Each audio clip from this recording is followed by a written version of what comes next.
હાસોડ police દ્વારા social media ઉપર viral થઈ રહેલા ચોર ટોળકી અંગેના મેસેજીસથી સતર્ક રહેવા અને કાયદો હાથમાં ન લેવા વિવિધ ગામના આગેવાનો અને સરપંચ સાથે બેઠક યોજાઈ હતી. હાલમાં સોશિયલ મીડિયા ઉપર ચોર અંગેના મેસેજ વાયરલ થઈ રહ્યા છે, જેમાં વિવિધ ગામોમાં ચોર ટોળકી ત્રાટકી ચોરીને અંજામ આપે છે, જેના પગલે ગ્રામજનોમાં ફફડાટ ફેલાવશે.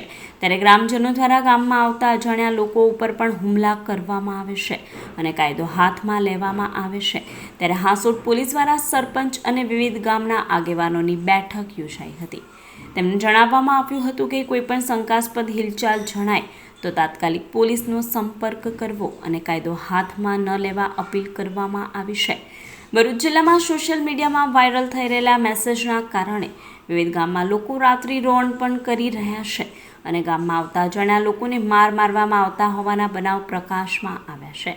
ગતરોજ વાલિયા ખાતે નોકરીએ જઈ રહેલ યુવાનને ચોર સમજીને લોકોએ માર માર્યો હતો. ત્યારે આવા બનાવ ન બને તે માટે પોલીસ દ્વારા ગામના આગેવાનો અને સરપંચોને જણાવવામાં આવ્યું છે. આજરોજ હાસોડ પોલીસ સ્ટેશન મુકામે હાસોડ તાલુકાના ગામોના સરપંચ અને બીજા આગેવાનોને ઉપસ્થિત કરીને ભેગા કરીને સાહેબશ્રી દ્વારા જાણ કરવામાં આવી છે કે આપણે ત્યાં હાસોડમાં બધી જ પોલીસ વ્યવસ્થા ખૂબ જ સરસ અને વ્યવસ્થિત છે. અફવાઓનું વાતાવરણ જરાક થોડું વધારે પડતું ગરમ છે, તો દરેક ગામના પ્રતિનિધિઓ, લોકો, યુવાનોને વિનંતી છે કે કોઈપણ જાતની અફવાઓનો ધ્યાનમાં નહીં લેવી, આવતા જતા રાહમાર્ગીઓને હેરાન ના કરવા.